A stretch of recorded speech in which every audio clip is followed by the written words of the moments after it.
A Jewish son tells his father he's moving out. The son returns a year later and tells his father he's converted to Christianity. The father is upset and calls his friend, who is also Jewish. "You won't believe this.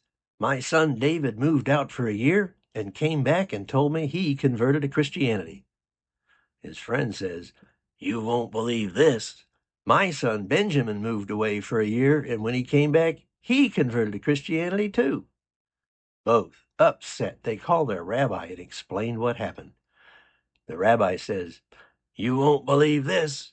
My son Joshua moved away, and when he came back, he told me he converted to Christianity too." The rabbi suggests they call God and tell him. The rabbi tells God that all three men had sons who moved away and converted to Christianity and don't know what to do. God says to them, "You won't believe this."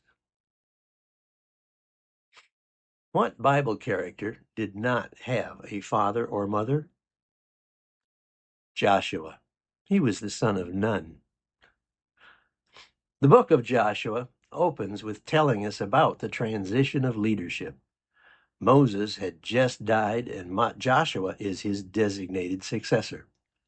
An old hymn that deals primarily with this is "Dare to Stand Like Joshua."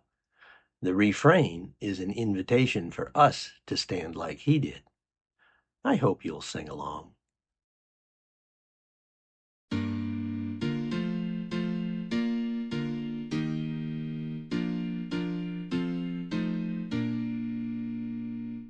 We are bound for Canaan land, tenting by the way. Who shall lead us on the road? Choose your king today. Dare to stand like Joshua, dare to say the word. As for me and for my house, we will serve the Lord. Many trials we have seen thus far on our way. He hath led us safely through. Shall he lead today?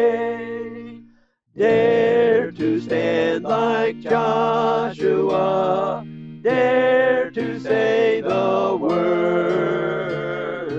As for me and for my house, we will serve the Lord. When the dark Red Sea of doubt billowed in our way, then he parted every way, so he shall today. Dare to stand like Joshua, dare to say the word. As for me and for my house, we will serve the Lord. Can we safely trust a guide who knows not the way? God hath traveled every foot. Shall he lead today? Dare to stand like Joshua, dare to say the word. As for me and for my house, we will serve the Lord. Just before us Jordan rolls, right across the way. We can safely trust the Lord, he shall lead today. Dare to stand like Joshua, dare to say the word. As for me and for my house, we will serve the Lord. One of the big events in the book of Joshua is the Battle of Jericho. Darren really wanted to see that, so here we are watching the Israelites marching around Jericho on the first day. We watched the first couple of days, but felt the seventh day would get too messy, so we didn't stick around for that. Here's a short video of the Israelites marching around Jericho. In several places, Joshua is referred to as Moses' aide. At least once, Joshua was invited to go with Moses up the mountain of God. It is quite likely that Joshua witnessed Moses writing much of the Pentateuch. It is also possible that Joshua may have written some of it at Moses' dictation. With that kind of background, it would only be natural for Joshua to carry on from Moses what he had been taught, including to write an account of their experiences.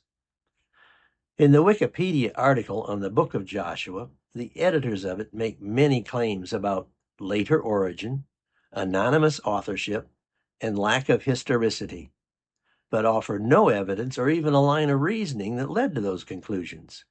That makes it hard to know how to try to refute them. The best defense I can offer are the words of Jesus in his upper room prayer for all believers, quoted in John 17:17. Sanctify them by the truth. Your word is truth.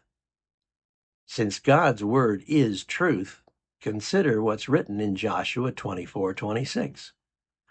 And Joshua recorded these things in the book of the law of God. Then he took a large stone and set it up there under the oak near the holy place of the Lord. It appears not only did Joshua claim he wrote that book, but he also considered it to be on a par with the books of Moses wrote, since he included it in the book of the law of God. Archaeologists also have a hard time believing in the historicity of Joshua because they don't find a lot of evidence of a massive sudden military conquest of that area. In the book of Joshua, it says they only destroyed 3 cities: Jericho, Ai, and Hazor. Archaeologist John Garstang said he found evidence of the collapsed walls of Jericho at Tel Es Sultan in the 1930s. He also found evidence of destruction by fire and large stores of grain, which aligns with the biblical account of the destruction of Jericho. Several archaeologists believe the Khirbet el-Maktir site is the ancient city of Ai.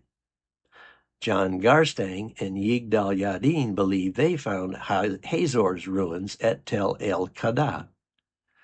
Other than those 3 cities, it may be very hard for archaeologists to find more evidence because the book tells us the Israelites killed the people who lived there, but it does not say they destroyed their cities. The reason was so the Israelites could live in those cities. When they moved in, they would have found the houses still had food, utensils, pottery, and other things the previous residents left behind. Archaeologists working today where those cities had been would still find Canaanite artifacts till many years after the Israelite conquest, and a gradual transition from Canaanite artifacts to Israelite artifacts. During the conquest, the Israelites would need to do something with the bodies of the people they killed. In the case of Jericho, it says they burned the bodies along with everything else in the city.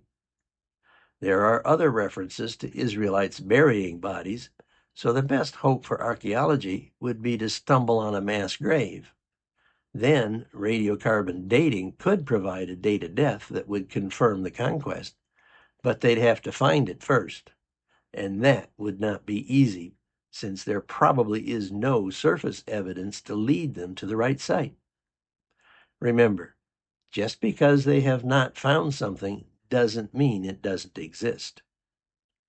Borrowing from the words of the refrain of our opening hymn, "As for me and my house, we will believe the Lord." He said it is all true, so I believe it. In the interest of total honesty, I offer this disclaimer. Darren is not a real person, nor does he represent a real person.